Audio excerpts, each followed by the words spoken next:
नमस्कार दोस्तों, स्वागत है आपका हमारे चैनल पर फिर से एक बार नई कहानी के साथ। तो चलिए बिना समय गवाए कहानी को शुरू करते हैं। आज इतने दिनों बाद पूरा परिवार एक साथ बैठा था।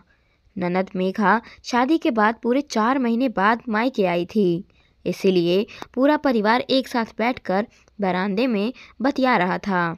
वहीं घर की बहू कोमल सबको नाश्ता परोस रही थी। नाश्ते में कचौड़ी और सूजी का हलवा देखकर सास दिव्या जी बोली, कोमल, ये क्या बनाया है तुमने? तुम्हें पता है ना, मेघा को पनीर के पकोड़े पसंद है।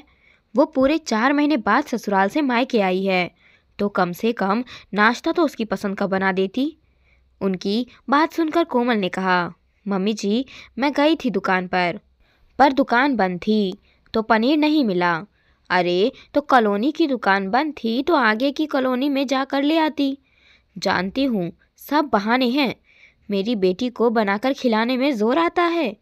दिव्या जी ने मुंह बिगाड़ते हुए कहा, अरे कोई बात नहीं, अब कचौड़ी और हलवा बन गया है तो अभी यही नाश्ता कर लो।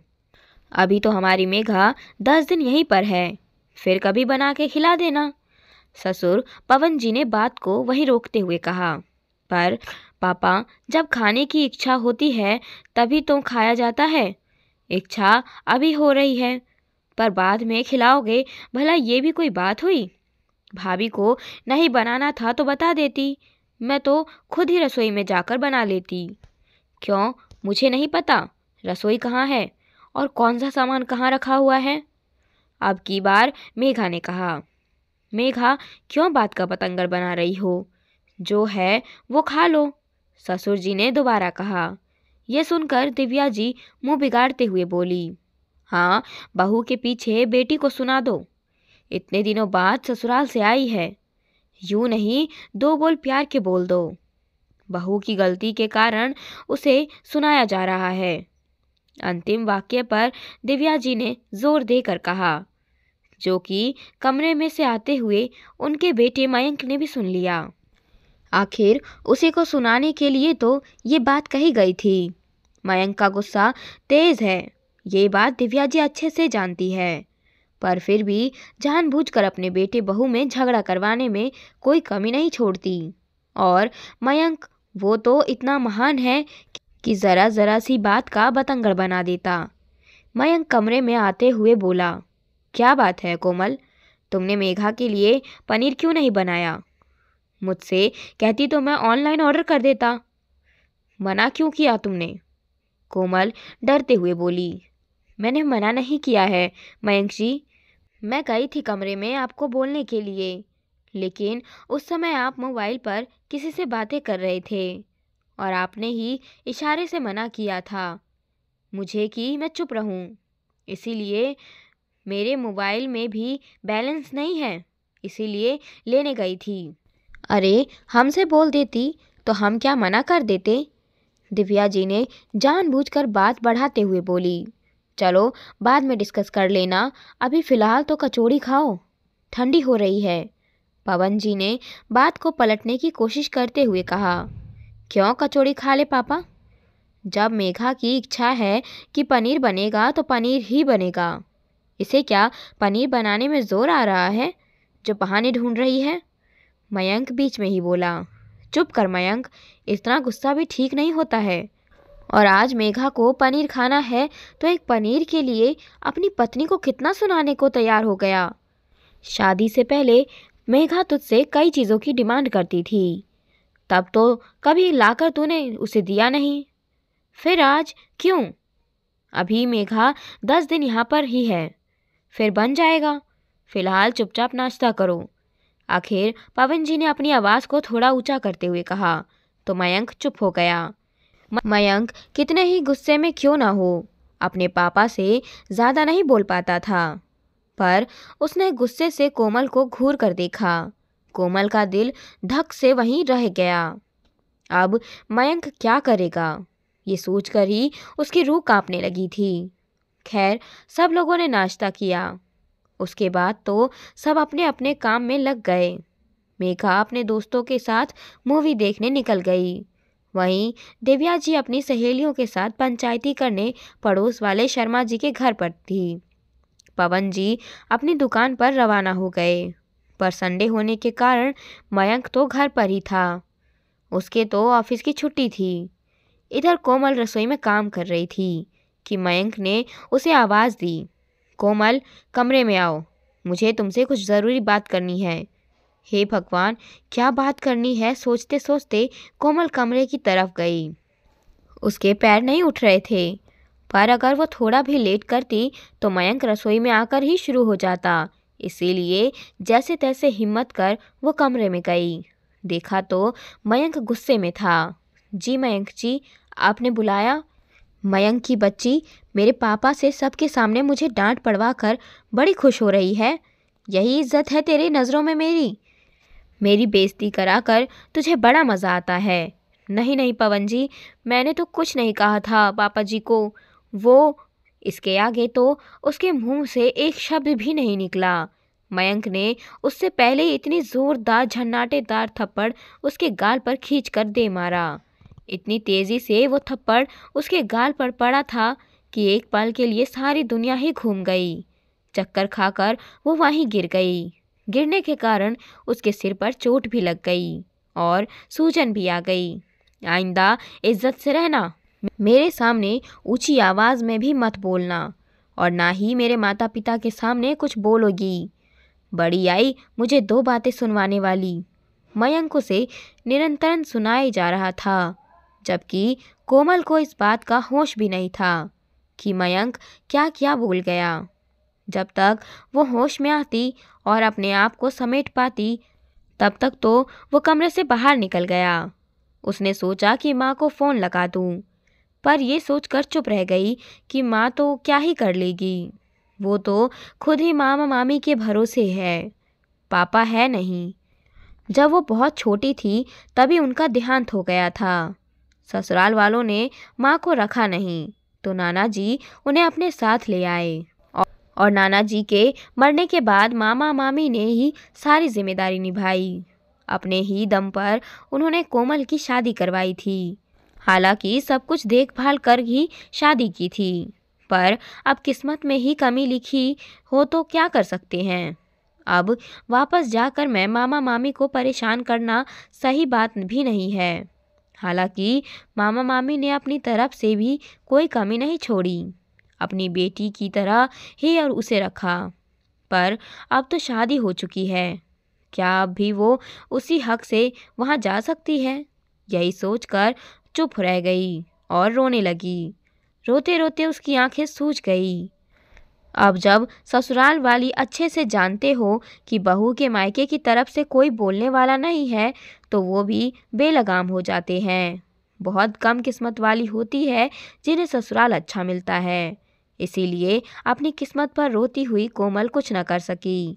दोपहर के खाने के समय सब लोग घर में आ गए। उस समय कोमल कमरे से निकलकर जब रसोई में आई तो उसके सिर पर चोट के निशान थे। चेहरे से लग रहा था कि वो खूब रोई है।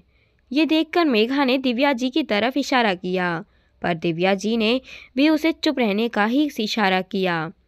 उन्होंने कोमल से एक शब्द नहीं पूछा, क्योंकि पवन जी भी वहीं बैठे हुए थे। दोनों उसके पीछे पीछे रसोई में आ गई। वहां जाकर मेघा ने कोमल से पूछा, भाभी आपके सिर पर चोट के निशान कैसे? क्या हुआ? चलते फिरते गिर गई क्या? पर उसकी बात सुनकर कोमल का रोना छूट गया।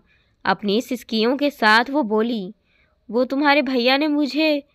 बस कर बहू, अपनी और अपने पति की बातें अपने बेडरूम तक ही रख, यहाँ बोलने की ज़रूरत नहीं है। और अपने रोने की आवाज़ को कम रख, बाहर तेरे ससुर जी को सुनाई देगा तो अच्छा नहीं लगता। खाना हम परोस देंगे, तू रोटियां सेक, दोपहर के खाने का वक्त हो गया है। दिव्या जी का जवाब सुनकर कोमल हक्की बक्की उनको देखते रह गई। अब देख क्या रही हो? ऐसे फटाफट रोटियां सेक, हम परोस देंगे बाहर। एक तो खुद ऐसी हरकतें करती है, तुझे पता नहीं है क्या कि मयंक का स्वभाव कैसा है? फिर भी जानबूझकर उसे जवाब पर जवाब दिए जा रही थी। अब इस बात को यहीं ख़त्म कर, ये बात बाहर नहीं जानी चाहिए। घर की बहू हो तुम, घर की बातों को ढक कर रखो। फिर दिव्या जी मेघा से बोली, मेघा तू फटाफट पापा के लिए खाना लगा। अभी भी कोमल उन्हें हैरानी से देखती ही रह गई थी, तो उसे साइड में हटाकर वो खुद ही रोटियां सेकने लगी और थाली में डालकर मेघा को देकर बोली, जा तू फटाफट पापा को खाना देकर आ। जब पवन जी ने मेघा को खाना परोसते हुए देखा तो बोले, अरे मेघा, आज सूरज किधर से निकल गया? तू खाना परोस रही है? कोमल कहाँ गई? तू तो कभी मदद नहीं करती अपनी भाभी की। बस पापा ऐसे ही, भाभी की थोड़ी तबीयत ठीक नहीं थी तो मैंने सोचा मैं ही मदद कर दूं। मेघा का जवाब सुनकर एक पल तो पवन जी हैरानी से उसे देखते रहे, फिर बोले, शाबाश बेटा, ऐसे ही मिलजुल कर घर का काम होता है। कहते हैं जिस घर में बहू बेटी मिलजुल कर काम करती है उस घर में खुशियाँ रहती हैं। ला, आज तो इस खुशी में एक रोटी और ज़्यादा खा लूँगा। मेघा एक फीकी सी मुस्कान लेकर रसोई में आ गई।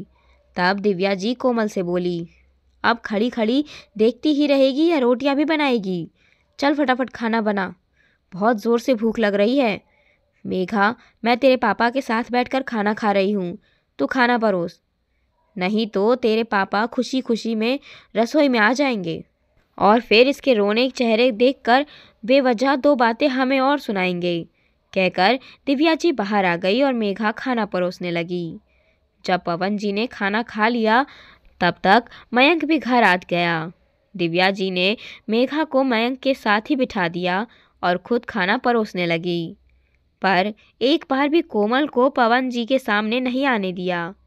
जब पवन जी चले गए तो कोमल को आवाज़ लगाकर बोली, अब महारानी खुद ही परोस दे खाना, बेवजह थका दिया अंदर बाहर करके।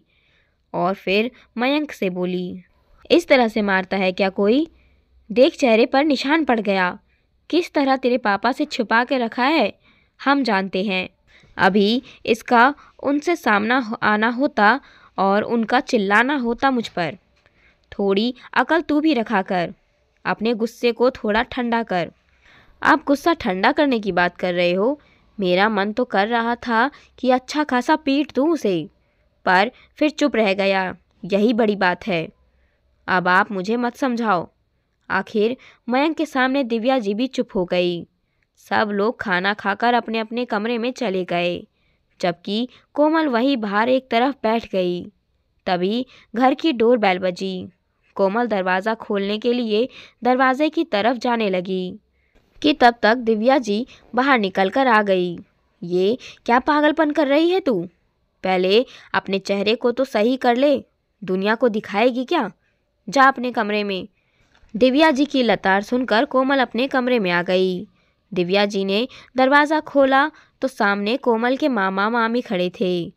उन्हें देखकर एक पल के लिए तो उनका दिल ज़ोरों से धड़कने लगा।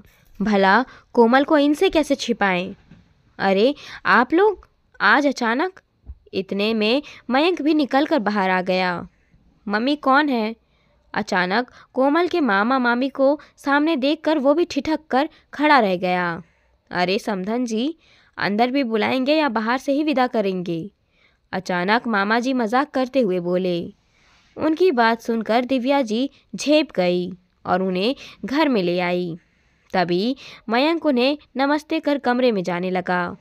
मैं अभी कोमल को बुलाकर लाता हूँ, कहकर वो कमरे में गया और कोमल को धमकाते हुए बोला, अपनी ज़बान खोलने की ज़रूरत नहीं है, चुपचाप रहना और कुछ भी बहाना कर देना कि तुम्हें चोट कैसे लगी है। कह देना कि गिर गई थी इसीलिए चोट लगी है, समझी तुम? आखिर मामा मामी हैं, तुम्हारी माँ का बोझ उठा रहे हैं, वही बड़ी बात है। आखिर कोमल अपने कपड़े वगैरह सही करके बाहर आई तो उसके चेहरे की चोट देखकर मामा मामी दोनों खड़े हो गए। कोमल, ये क्या हो गया तुझे? जी वो आज ही गिर गई थी, इस कारण से सिर पर चोट लग गई, मयंक बहाने बनाते हुए बोला। पर मामा मामी को देखकर कोमल का रोना छूट गया। उसे यूँ फूट फूट कर रोता देखकर मामी उसके पास आई और उसे अपने गले लगाते हुए बोली, क्या बात है कोमल बेटा, सच सच बोल, कुछ मत छुपा। अरे कैसी बात कर रही हैं आप? इतने दिनों बाद आप लोगों को देखा है तो शायद इसीलिए रोना छूट गया होगा। दिव्या जी बात संभालते हुए बोली। ना ना समधन जी, ये बात तो नहीं है। हमारी कोमल इतनी भी कमज़ोर नहीं है। अचानक मामी जी बोली। अरे तो मामी जी, आप कोमल से ही पूछ लीजिए। मयंक बीच में ही बोला। नहीं मामी जी, मुझे मेरे पति ने मारा है। अचानक कोमल ने बोला। तो सभी लोग सकेत में आ गए। ऐसे कैसे आपने हाथ उठा दिया हमारी बच्ची पर? मामा जी दिव्या जी से बोले। अरे ये तो उसके बेडरूम की बात है, पति पत्नी के बीच की बातें हैं। मेरे हिसाब से इन लोगों को आपस में ही हल कर लेना चाहिए। इसमें भला हम लोग क्या बोलेंगे? दिव्या जी उन्हें समझाते हुए बोली। समधन जी, यही बात जब आपकी मेघा पर हो तब बोलिएगा। हम हमारी बेटी के लिए ये सब सुनने के लिए यहाँ नहीं आए हैं। जब बड़े लोग ही अपना पल्ला झाड़ ले तो भला ऐसे घर में हम अपनी बेटी को रख कर क्या करेंगे? माफ़ करना समधन जी, हमारी बेटी हमको भारी नहीं है। ले जाएंगे हम इसे यहाँ से। बेटी की शादी मार खाने के लिए नहीं की हमने। लेकिन बात तो सुनिए, दिव्या जी ने कहना चाहा, पर मामा मामी ने एक न सुनी और वो कोमल को वहाँ से ले गए। जब पवन जी को इस बात का पता चला तो वो भी बहुत गुस्सा हो गए। जब दिव्या जी ने और मयंक ने कोमल को वापस लाने के लिए कहा तो पवन जी ने खुद ही इससे इनकार कर दिया। कुछ दिनों बाद कोमल ने मयंक से तलाक ले लिया और आज वो अपने पैरों पर खड़े होने के लिए आगे की पढ़ाई जारी कर चुकी है। लेकिन इन सब के बाद मयंक की इतनी बदनामी तो हो गई कि दूसरी शादी के लिए कोई भी उसे अपनी लड़की देने को तैयार नहीं हुआ।